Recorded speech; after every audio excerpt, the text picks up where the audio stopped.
Nous sommes avec Monsieur Guy-Antoine, qui est le président de l'Harmonie Royale de Gerpine, une harmonie qui va célébrer en 2019 ses 150 ans d'existence. C'est un bel anniversaire, 150 ans. Oui, tout à fait. 150 ans, c'est exceptionnel d'avoir une pérennité pareille pour une harmonie. Sachant aussi que 150 ans, c'est un peu plus que cela. 150 ans, c'est l'anniversaire en fait du premier drapeau sur lequel on retrouve une date de 1869. Et c'est ce 150e anniversaire de cette date sur le drapeau. Mais dans un journal de la région de Charleroi de 1862, on retrouve une mention de l'harmonie de Gerpine, donc dans une publication. Alors, 150 ans, ça se commémore. 2019, de nombreuses activités. Alors, on va commencer l'année par le traditionnel Oberbayern, bien sûr, mais le 23 mars, le concert de printemps. Cette année, on associera l'harmonie de Gidy. Gidy, c'est un village sur la Loire, avec lequel nous étions jumelés il y a une dizaine d'années et où nous avions des contacts permanents. Et puis, au fil du temps, ça s'est estompé. Et cette année, nous avons voulu renouer les contacts. Donc, nous les avons rencontrés plusieurs fois. Ils sont venus nous rencontrer et nous allons donc organiser un concert ici à Gerpine avec eux dans l'église de Gerpine ce 23 mars. Alors, Gidy, c'est dans la Loire. Est-ce que vous envisagez vous-même d'aller peut-être là-bas ? Alors, le programme est déjà établi. Normalement, nous irons chez eux fin novembre 2019 pour fêter la Sainte-Cécile chez eux. Alors, l'harmonie royale de Gerpine, c'est combien de musiciens ? Alors, je vais dire qu'il y a un noyau d'une quarantaine de personnes. Mais dans certaines manifestations telles que la Pentecôte, bien sûr, on arrive dans les 55-60 musiciens. Mais aujourd'hui, on peut compter sur aux répétitions, c'est un bel exemple. Aux répétitions, on est plus de 30 personnes. Il y avait une répétition ce jeudi, on était 32.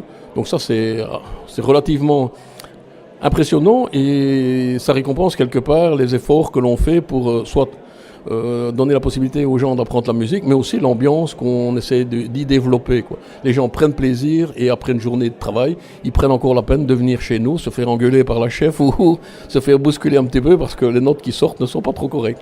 Mais c'est une ambiance remarquable. Alors au niveau des partitions, je me suis laissé dire que c'était parfois très cher pour essayer d'acquérir des partitions. Vous avez pourtant déjà une bibliothèque importante en 150 ans. Oui, donc nous avons à peu près 1200 partitions donc qui sont recensées, avec des partitions qui sont effectivement très très très très anciennes et qui sont, comment je vais dire, des œuvres d'art parce que écrites à la main. Pensez qu'en 1800 et des poussières, il n'y avait pas tellement de photocopieuses et que dans une harmonie qui avait acheté un original, la seule façon de pouvoir distribuer des copies à plusieurs musiciens, c'était de les recopier à la main. Donc nous avons toujours ces originaux-là. C'est une richesse et on essaiera aussi de les mettre en valeur lors de notre 150e anniversaire. Une publication éventuellement, mais je crois qu'on ne doit pas avoir beaucoup d'archives. Non, malheureusement. Au fil du temps, au fil des différents mouvements dans les organisations, les documents sont disparus. Il y a peut-être déjà d'anciennes photos, on peut peut-être lancer un appel à des personnes qui ont peut-être fait partie, ou des membres de la famille qui ont fait partie de l'harmonie. Oui, donc nous avons lancé un appel, nous avons déjà commencé en début d'année, en demandant à toutes les personnes qui avaient des documents, s'ils voulaient bien, pas nous les prêter, on va chez eux, on les scanne, on comprend qu'ils ne veulent pas les donner, les prêter ou n'importe quoi, ils ont peur, ce sont des trésors. On ne les emporte pas, on va chez eux, on les scanne, on les laisse bien chez eux et on a déjà commencé à identifier toute une série de personnes.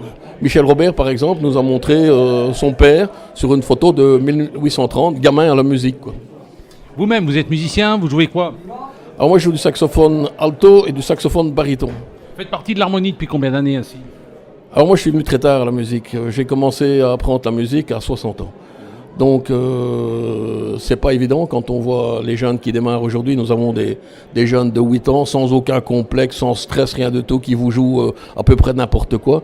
Alors que je vais dire à mon âge, qui n'est pas un âge canonique, mais à mon âge, on est un peu stressé, on a un peu peur de mal faire. Et finalement, l'ambiance est telle que, je le dis souvent, venez, si vous voulez faire de la musique, venez chez nous. L'ambiance est telle qu'on accepte du débutant au professionnel. Tout le monde est le bienvenu. Harmonie, fanfare, arco. Est-ce qu'on peut imaginer qu'il y ait quelques cordes et que ça devienne un orchestre philharmonique ? On peut rêver, non ?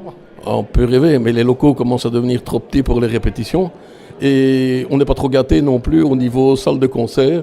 Donc je crois qu'il y a un projet qui, depuis quelques années, est en train de mûrir. Et on espère voir un jour avoir une salle à la hauteur de nos ambitions, si je puis dire.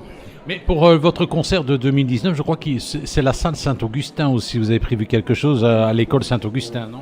Oui, pour le concert de marche de 2019, donc le concert qu'on veut faire d'une façon un peu originale par rapport aux autres années, on attend quand même un grand nombre de personnes.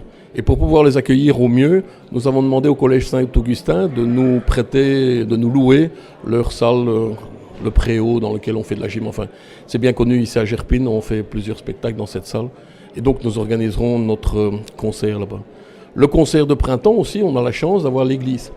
Donc monsieur le curé a bien voulu nous prêter l'église et nous ferons notre concert de printemps avec l'harmonie de Gidi, donc cette harmonie avec laquelle nous sommes jumelés. Nous le ferons ensemble dans l'église Saint-Michel, qui est une église remarquable. Alors cela dit, vos concerts, le prix d'entrée c'est démocratique, quoi. J'ai envie de dire, c'est quasi rien. Oui, auparavant c'était gratuit, mais aujourd'hui les frais fixes sont tels qu'on demande une légère contribution. Pour un concert normal, on demande 5 €, et pour le concert de marche, on va demander 8 € parce que nous avons invité, nous travaillons avec des trompettes de cavalerie, nous travaillons aussi avec des décors, c'est ça? Non, j'ai dit des cornemuses, voilà, pardon, des cornemuses. Donc il faut savoir aussi qu'aucun musicien n'est rétribué. Même ces trompettes de cavalerie qui viennent nous aider, rien n'est. Donc, quelque part, la seule récompense que l'on peut offrir aux personnes, c'est de les inviter à un repas, par exemple le repas de Saint-Cécile, et de leur fournir lors des répétitions, boissons, nourriture, et d'organiser quelques repas conviviaux et quelques cérémonies entre nous, quoi. Voilà. Je me suis décidé, vous avez encore le drapeau de l'harmonie. Alors, le premier drapeau dont j'ai parlé tout à l'heure existe toujours, et nous l'avons cédé au musée des Marches. Donc, il est exposé ici à Gerpine.